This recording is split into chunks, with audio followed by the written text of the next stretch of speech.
Anggota Komisi 3 DPR RI Rikwanto mengingatkan agar setiap anggota kepolisian mengukur diri sebelum menindak sebuah kejahatan agar penindakan yang dilakukan sesuai dengan prosedur, guna menghindari pelanggaran seperti yang terjadi di Kota Semarang, Jawa Tengah.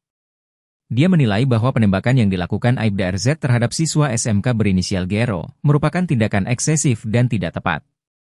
Sehingga ia pun harus siap menanggung hukuman karena perbuatannya yang menyebabkannya korban meninggal dunia. Kalian itu harus tahu kalau kalian sudah ke lapangan. Ingat ya, satu kaki kalian itu di kuburan, satu kaki di penjara. Kenapa? Terlambat bertindak kalian bisa jadi korban.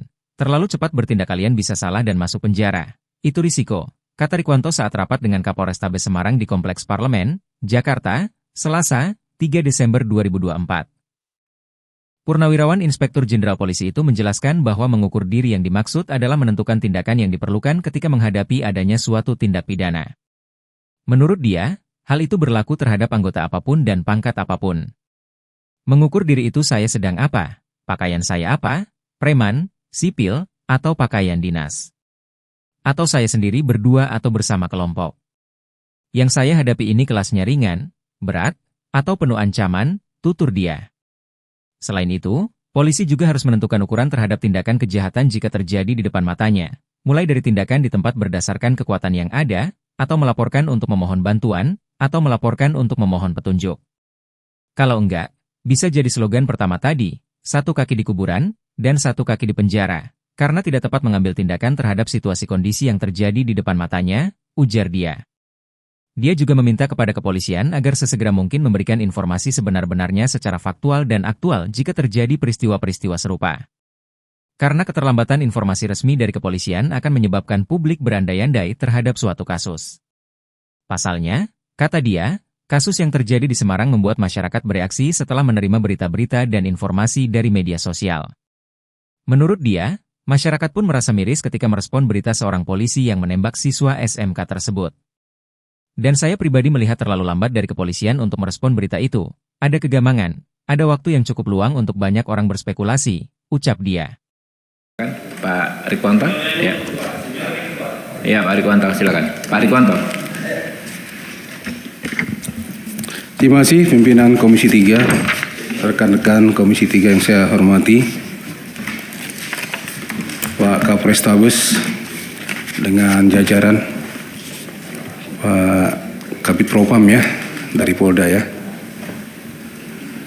Ya, ini kasus sebenarnya sering terjadi ya, oleh kepolisian kepada masyarakat atau sebaliknya dan di berbagai daerah. Bukan barang baru sebenarnya. Saya masih ingat istilah-istilah kepolisian, khususnya reskrim ya. Sebelum bertugas itu pasti buat deklarasi dulu supaya ingat, hati-hati. Yang artinya begini, kalian itu harus tahu, kalau kalian sudah ke lapangan, ingat ya, satu kaki kalian tuh di kuburan, satu kaki di penjara. Kenapa? Terlambat bertindak, kalian bisa jadi korban. Kecepatan bertindak, kalian bisa salah dan masuk penjara. Itu risiko yang memang nggak bisa dihilangkan sampai sekarang. Ya, terlalu cepat salah, terlambat jadi korban. Nah, inilah istilah yang masih berlaku sampai sekarang. Nah, dalam konteks ini, Pak Kapolrestabes tadi sudah paparan. Ya, kita sudah dapat masukan dan dipertegas lagi tadi dari paparan yang ada. Memang awalnya banyak simpang siur berita ya. Ada kesan excessive force, tindakan berlebihan di anggota kepolisian atau sewenang-wenang sehingga ada korban di pihak masyarakat. Namun setelah kita mendalami, apalagi dapat penjelasan, kita menjadi semakin jelas. Peristiwa tawuran itu ada.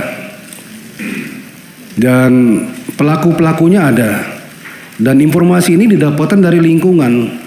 Bukan hanya dari anggota kepolisian. Dari CCTV, dari rekaman HP para pelaku yang sebut dalam tanda petik gangster.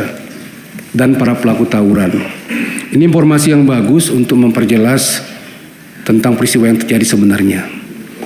Saya hanya mengingatkan saja bahwasanya sebagai anggota kepolisian, ini bekal ya.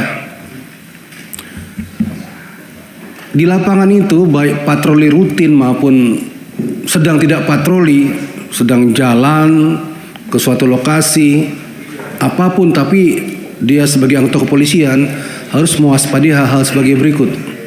Ya, menemukan sebuah tindak pidana atau akan terjadi tindak pidana, itu harusnya siogianya anggota Polri itu bisa mengukur diri.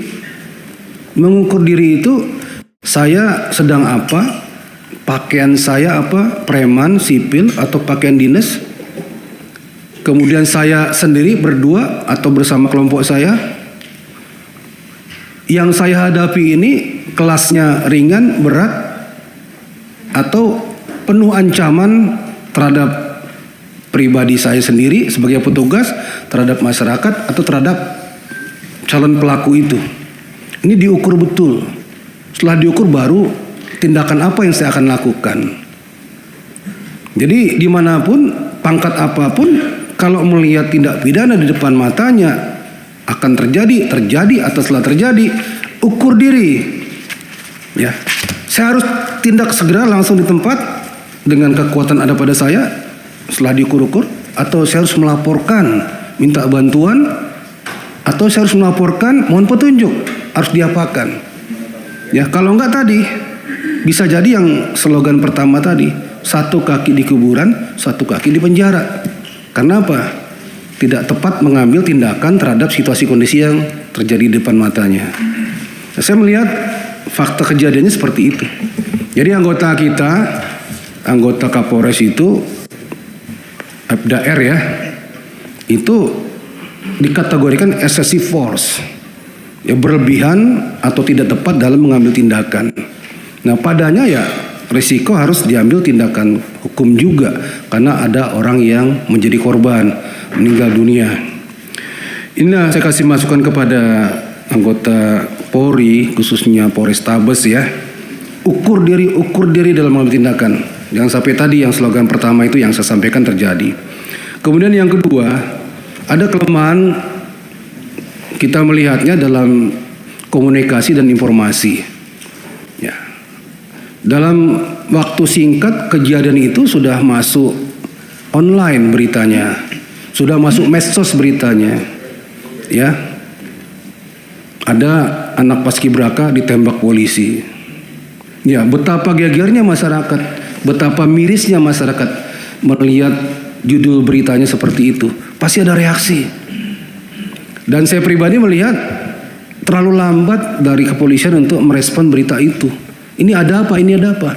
Ada kegamangan, ada waktu yang cukup luang untuk banyak orang berspekulasi. Ya. Tidak ada yang jelas-jelas sebagai juru bicara atau menyampaikan informasi untuk membuat masyarakat tenang tentang apa yang terjadi. Akibatnya banyak spekulasi berita. Nah, inilah yang mengakibatkan di medsos terutama ramai sekali tentang spekulasi yang membuat rugi dari pihak kepolisian. Ya, ini koreksi juga ya. Jadi harus ada orang yang berani menjadi juru bicara dan yang lain mensupport informasinya. Mensupport itu artinya memberikan informasi yang benar, bukan katanya-katanya. Ya, informasi yang berdasarkan fakta dan primer dari orang pertama. Ini kerjanya cepat, seperti tahap awal ya.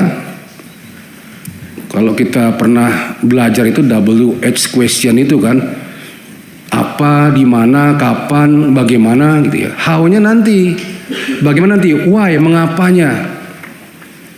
Itu berlangsung terus. Tahap pertama, nanti mungkin 3 jam kemudian kasih lagi. 2 jam kemudian kasih lagi. Ada informasi baru 1 jam kasih lagi. Jadi orang fokus kepada informasi dari kepolisian karena itu faktual, aktual, fakta. Kalau kosong diisi yang lain. Media tuh perlu informasi. Kalau dia nggak dapat dia cari kemana-mana aja. Ya. Walaupun belum tentu benar, tapi harus dia tayangkan karena berlomba-lomba media itu. Apalagi medsos, lebih liar lagi. Jadi belajarnya 2 tadi. Ya, ngukur diri dalam menghadapi situasi kondisi yang ada, ya, harus bagaimana tindakan apa bersama-sama atau sendiri atau melaporkan. Yang kedua adalah manajemen komunikasi dan informasi, ya, supaya tidak liar informasi tersebut dan sudah disaring betul-betul apa yang akan disampaikan. Ya. Peran Kapolres Tabes ini sangat penting dalam manajemen hal tersebut. Ya. Dan yang terakhir, jangan lupa anggota selalu disentuh, ya, disentuh terus untuk supaya dia merasa we are watching you. Kami mengawasi Anda, kami mengikuti Anda, kami tidak lepas dari pengamatan terhadap kerja-kerja Anda. Ya, supaya dia tidak merasa sendiri, dia tidak merasa juga dibelakangkan. Kemudian yang paling akhir lagi, bela sungkawa kepada keluarga korban. Ya, tolong dibantu Pak Kapolres. Siap. Ya, apapun kebutuhannya, ini sudah terjadi. Ya, korban dibantu yang betul, masyarakat ditenangkan, kasih informasi yang benar, jangan ada yang ditutup-tutupi, dibolak-balik. Ya, kemudian anggota segera ditindak sesuai dengan ketentuan yang berlaku. Terima kasih Pak Ketua. Terima kasih telah menyaksikan berita terkini dari sinarharapan.co. Saksikan terus konten-konten menarik lainnya.